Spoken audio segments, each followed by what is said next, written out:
ஹரி ஓம் நமச்சிவாய. நம்ம சித்த சொந்தங்கள் அனைவருக்கும் வணக்கம். நம்ம இப்போ பார்த்துக்கிட்டு இருக்கக்கூடியது ரசச்செந்தூரம். ரசத்தை செந்தூரிக்கக்கூடிய முறையில் அது செந்தூரம் செய்திருக்கோம். செந்தூர சைபாகங்களை நம்ம காட்டுவோம். அது கொஞ்சம் நேரம் எடுக்க வேண்டி இருந்ததுனால அது காட்ட முடியாது. புடம் போட்டு எடுக்க செய்ய இந்த சூழ்நிலையில் நம்ம செய்ய முடியாதுங்கிறதுக்காக நம்ம இப்போ இந்த செந்தூரம் முடிஞ்ச நிலையை நான் உங்களுக்கு காட்டணுங்கிறதுக்காக காட்டுதேன். இது ரசத்தினுடைய செந்தூரம். ரசத்தை செந்தூரிக்கக்கூடிய முறைகளில் செய்திருக்கோம். அப்போ இது எப்படி செய்யப்பட்டது அப்படின்னு கேட்டிங்கன்னா, இது அயம் சுத்தமாக சித்தர்கள் செய்யப்பட்ட அவர்கள் சொற்களின்படி இது கருவூரார் சொல்லியிருப்பார். கருவூரார் பரத்தரட்டிலலாம் இது இருக்குது. மணல் இரும்பு அயம்னு சொல்லக்கூடியது இரும்பு, மணல் இரும்பு. அப்போ இந்த மணலை எடுத்து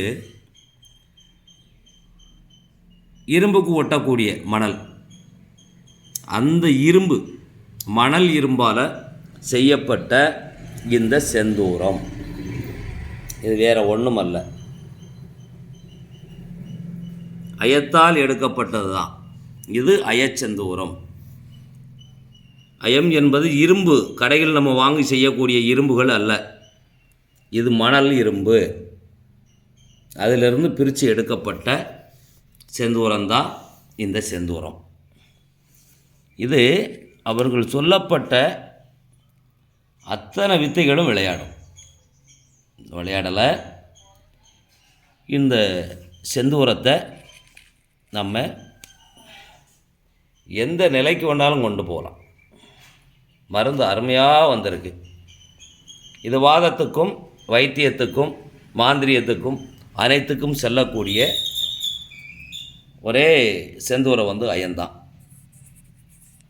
இந்த அயச்செந்தூரத்தை செய்யுங்க. நான் ஏற்கனவே பதிவு போட்டிருக்கேன். பார்க்கப்பட்ட நபர்கள் அந்த அடிப்படையில் வந்தால் வரும்.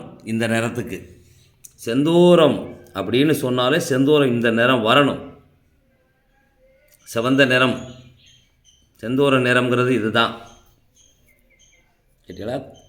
ஆஞ்சநேயர் குங்குமம், மஞ்சள் கலந்த சிகப்பு, அதுதான் செந்தூரம். இப்போ செந்தூரம் நல்ல முறையில் வந்திருக்கு. இது அடுத்த கட்டத்துக்கு கொண்டு போவோம். அதையும் நான் உங்களுக்கு சொல்கிறேன். அந்த அயன் மணல் எப்படி எடுக்குது, என்ன செய்யணுன்றதை நான் அந்த அயத்தை காட்டி அதுக்குண்டான பதிவுகளையும் நான் போட்டு வருதேன். இது அயச்செந்தூரம் இப்படி இருக்கணும் அப்படிங்கிற ஒரு முறைக்காக காட்டுறேன். நான் ஏற்கனவே இந்த ரசங்களை எடுக்கிறத காட்டியிருந்தேன். ரசத்தை எப்படி கட்டுப்படுத்துவதுங்க காட்டியிருந்தேன். இப்போ அதே ரசத்தை இந்த நிலவுக்கு செந்தூரத்துக்கு கொண்டு வந்துட்டோம். வெள்ளையாக இருக்கப்பட்ட ரசத்தை செந்தூர நிறத்துக்கு நம்ம செந்தூரத்துக்கு கொண்டு வந்திருக்கோம். இதை அடுத்த கட்டத்துக்கு ரொம்ப இப்போ பஸ்ப நிறத்துக்கு நம்ம கொண்டு போவோம். அதையும் நம்ம காட்டுவோம். சரிங்களா? இது வரணும், இந்த மாதிரி தான் வண்ணம் இருக்கணுங்கிறது தான் நம்ம காட்டுத்தோம். இது புடம் போட்டு எடுக்கப்பட்டது தான். சரிங்களா? இல்லை வேறு ஒன்றும் கிடையாது. செந்தூரமானது இப்படி வரணும் அப்படிங்கிறது தான் காட்டுது. உங்களுக்கு செந்தூரிக்கணும். ரசத்தை செந்தூரிக்க தெரியணும்.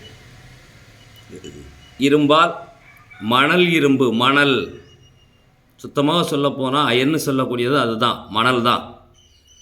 சுத்தமாவுள்ள மணல் நமக்கு அந்த பொருள் நம்ம எடுத்தால் தான் நமக்கு இந்த வர்ணம் வரும். இயற்கை தாதுக்கள்லேருந்து நம்ம பிரிக்கப்படணும். அதைத்தான் நம்ம சொல்லப்படுது. செயற்கையில் தனி இரும்பிலிருந்து எடுக்கிறதோ செய்கிறதோ அது நமக்கு மருத்துவத்துக்கோ எதுக்குமே சரிப்பட்டு வராது. இதை அரிசி எடை சாப்பிட்டால் போதும். பல நோய்களையும் விளையாடலாம், பல சித்துகளும் விளையாடலாம். சரிங்களா? சரி, சித்த சிந்தங்கள் இது மாதிரி பார்த்து அதை செய்கிறதுக்கு உண்டான என்னை யாரும் ஃபாலோ பண்ணக்கூடிய நபர்களுக்கு தான் அதை சொல்கிறேன். நல்ல முறையில் செஞ்சு அந்த சிவசக்தி அடைங்க. ஹரி ஓம் நமச்சிவாய.